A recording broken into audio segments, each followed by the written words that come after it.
샬롬 유령원량식의 길만조 목사입니다. 오늘은 베드로전서 1장 17절, 지난주에 이어서 17절에 있는 나그네로 있을 때 그 두려움으로 지내라 라는 부분을 함께 나누는 시간을 갖도록 하겠습니다. 오늘은 지난주에 이어서 베드로전서 1장 17절의 후반부에 너희로 나그네로 있을 때, 그래서 지난주는 외모에 대한, 왜 하나님은 외모로 취하시지 않는다 이 부분인데, 하나님께서는 우리를 외모로 취하시지 아니하시고 행위대로 판단하시는 그런 하나님이시다라고 하는데, 너희의 그 나그네로 있을 때를 두려움으로 지내라 했을 때 그 부분을 함께 나누는 시간을 갖도록 하겠습니다. 이 나그네라고 하는 말이 파로이키아라고 하는 단어인데, 이 파로이키아라고 하는 말은 외국 땅에서의 거주를 말하는데, 이 단어는 파라라는 전치사, 곁에라는 전치사와 오이케오라는 전치사예요.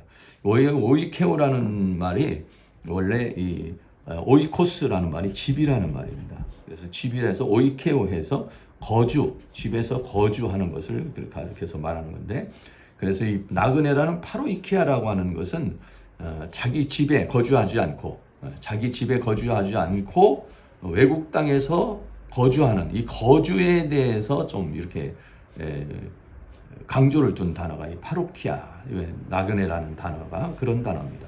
근데 베드로전서 1장 1절에 보면 처음에 서두에 내가 흩어진 나그네에게 서신을 보내죠.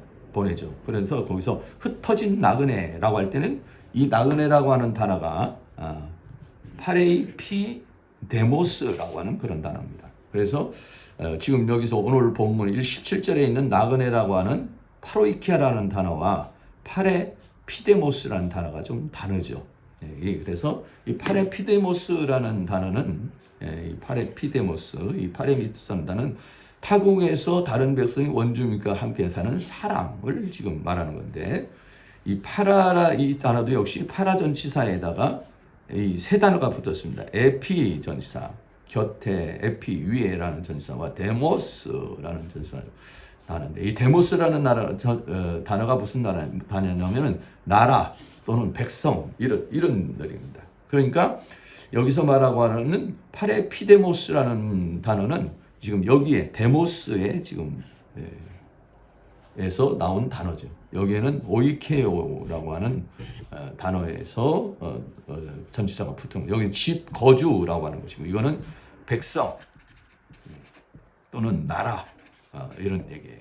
그래서 여기는 외국 땅에 거주하는 것을 말하는 것이에요. 외국 땅에 거주하는 것을 말하고, 여기는 타국에서 다른 백성인 원주민과 다른 나라에서 사는 사람에다가 포커스를 둔 것입니다. 그래서 나그네라고 하는 단어가 다른 집에서 거주하는, 다른 곳에서 거주하는, 외국 땅에서 거주하는 것을 말할 때는 파로이키아, 거주를 강조하기 위해서는 바로 파로이키아라는 단어를 쓰고, 그리고 거기에서 사는 사람을 강조를 할 때는 바로 파레피데모스라는 그런 단어를 쓰게 되는 것이죠. 그래서 우리 성경에는 이제 나그네라고 똑같이 이렇게 번역이 되어 있으니까 이제 우리가 같은 단어로 생각을 하지만 조금 다른 개념의 그런 단어다라고 하는 것입니다. 그래서 너희가 나그네로 있을 때 나그네로 있을 때는 것은 다른 곳에서 거주하고 있을 때, 다른 곳에서 살고 있을 때. 그러니까는 어디에서 살고 있는 것입니까? 지금 예루살렘에서 도피를 해서 지금 아시아에 와 있는 거죠. 소아시아에 지금 와 있는 거. 이거를 지금 말하는 것이고, 그것을 너희로 나그네로 있을 때. 근데 이 자체가 어떤 그 하나님의 은혜 아래서 사는 삶, 또는 이 삶이 사실은 도피였지만은 이 삶이 사실은 무슨 삶이었냐면은 복음을 증거하는 삶이 된 것이죠. 그래서 이 나그네로 있을 때 이런 하나님의 섭리 속에서 하나님의 복음을 증거하는 그런 나그네의 삶을 살고 있을 때를 가리켜서 말하는 것이죠. 베드로전서에서 나그네와 행인이라는 단어로 이렇게 4번 이렇게 사용했어요. 이 나그네라는 단어가 베드로전서 1장 1절에 방금 본 것처럼 예수 그리스도의 사도 베드로는 본도, 갈라디아, 갑바도기아, 아시아와 비두니아에 흩어진 나그네 나올 때 나그네. 베드로전서 1장 17절에 외모로 보시지 않고 각 사람의 행위대로 판단하시는 너희가 아버지라고 하니 너희는 나그네로 있을 때 오늘 본문이죠. 또 2장 11절에서는 사랑하는 자들과 나그네와 행인이라는 또 말이 이렇게 또 나왔어요. 나그네와 2장 11절에서는 나그네와 행인 그랬어요. 나그네라는 말은 조금 전에 파로이키아에서 외국 땅에서 거주하는 것을 말하는 것이고 행인이라는 단어가 무엇이냐면 조금 전에 말한 오늘 본문에 있는 파레피데모스라는 단어입니다. 그래서 여기서는 행인이라고 번역해요. 나그네를 행인이라고 이렇게 번역을 했죠. 그래서 두 단어를 갖다가 지금 혼용해서 썼고 베드로전서 2장 11절에서는 나그네라는 파레피데모스를 행인이라고 이렇게 번역을 했습니다. 그래서 두 단어를 하나는 나그네, 하나는 행인으로 이렇게 번역을 하고 있습니다. 그래서 우리는 하늘에 있는 더 나은 본향과 거룩한 성 예루살렘을 향해서 살아가는 사람들이죠. 히브리서 11장 13절에 이 사람들은 다 믿음을 따라 주었으며 약속을 받지 못하였을 때 그것들을 멀리서 보고 환영하여 또 땅에서는 외국인, 여기는 외국인이라는 그런 단어가 또 나와요. 외국인. 이 크세노스라는 단어인데 이거는 뭐냐면 낯선 사람이라는 그런 뜻입니다. 나그네와 외국인과 나그네, 파레피데모스라는 단어는 조금 전에 말한 애국에서 사는 사람을 말하는 거죠. 그래서 이 땅에서는 외국인, 크세노스, 낯선 사람, 외국인 또는 나그네로 증거했으니 이와 같이 말한 자들은 본향 찾는 것을 나타냅니다. 저희가 나온 바 본향을 생각하였다면 돌아갈 기회가 있었으려니와 저희가 이제 더 나은 본향을 사모하니 하늘에 있는 것이다 라고 그랬어요. 그러므로 하나님이 저희 하나님의 크름을 받으심을 부끄러워하지 않고 저희를 위하여 한 성을 예비하셨다 그랬어요. 하늘에 있는 것, 하늘에 있는 본향.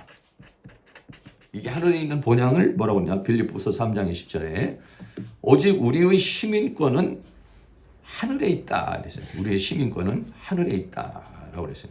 거기로서 구원하는 자 곧 주 예수 그리스도를 기다리노니 그가 만물을 자기의 복종하신 자의 역사로 우리의 낮은 몸을 자기 영광의 몸의 형체와 같이 변화시키리라 했어요. 이 시민이라는 말이 국어사전에서는 국가와 사회에 이르러 그 나라의 헌법에 의한 모든 권리와 의무를 가진 자유인을 말하는 것이죠. 그리고 내가 대한민국 시민 이러면 대한민국 백성이라는 그런 얘기죠.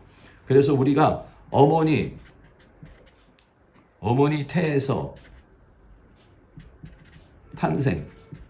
탄생하게 되면 동사무소에 혼인신고를 합니다. 그래서 어떻게 되냐면 대한민국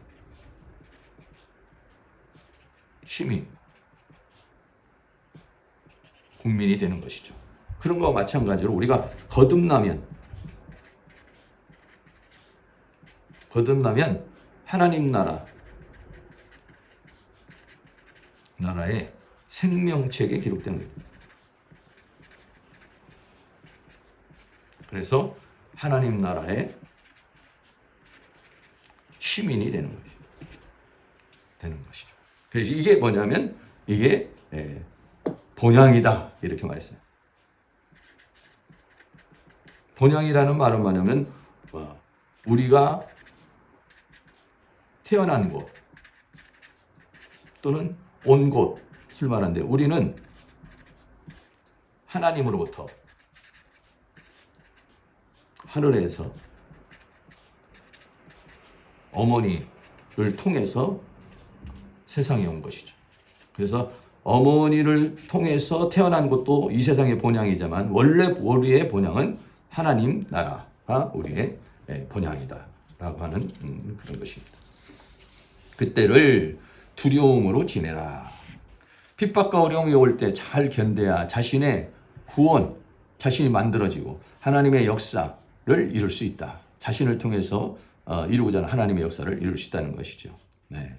예를 들어서 말하면 다윗이 핍박을 받는 그 10년, 13년 이런 과정이 왕이 되는 과정이고 바울이 핍박을 받는 과정도 복음 전파를 위한 이 과정이니까 이 과정을 어떻게 하냐? 두려움으로 지내라.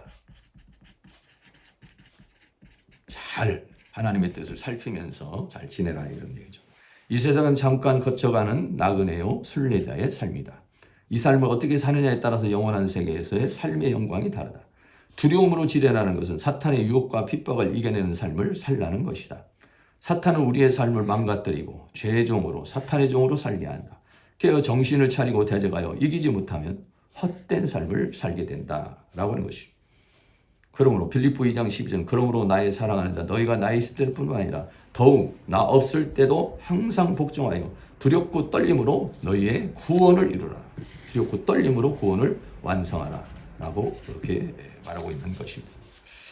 우리가 사탄과 죄의 종에서 구속된 것은 하나님께로서 사람의 모습으로 이 땅에 오셔서 우리의 죄짐을 지고 죽으심으로 이루신 고귀한 것이다.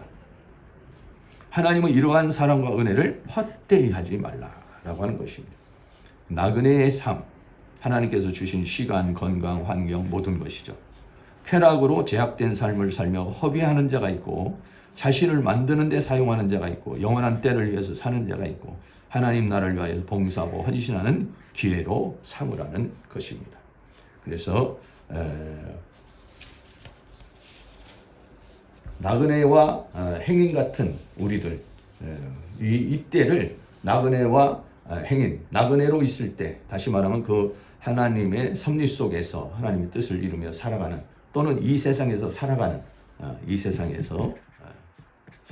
삶의 두려움으로 지내라.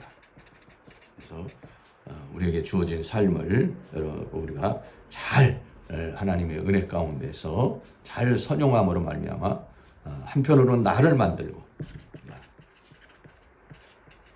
신부로 단장되고 한편으로는 하나님께서 주신 사명을 감당하는 그런 삶을 살아가야 될 것입니다. 오늘은 베드로전서 1장 17절에 나그네로 있을 때를 두려움으로 지내라고 하는 이 부분을 함께 나누어 보습니다. 베드로전서에는 나그네 또는 행인 이런 단어가 한 4번 정도 나옵니다. 그래서 우리는 이 세상을 살아가는 나그네요 또 순례자의 삶을 살아가고 있는데 이 삶은 하나님의 섭리와 경륜 가운데 있는 그런 삶이기 때문에 그 삶을 우리들이 잘 선용해서 한편으로는 나를 만들고 또 한편으로는 하나님의 맡겨진 사명을 잘 감당하는 삶을 살아가실 수 있기를 주의 이름으로 축복합니다. 감사합니다.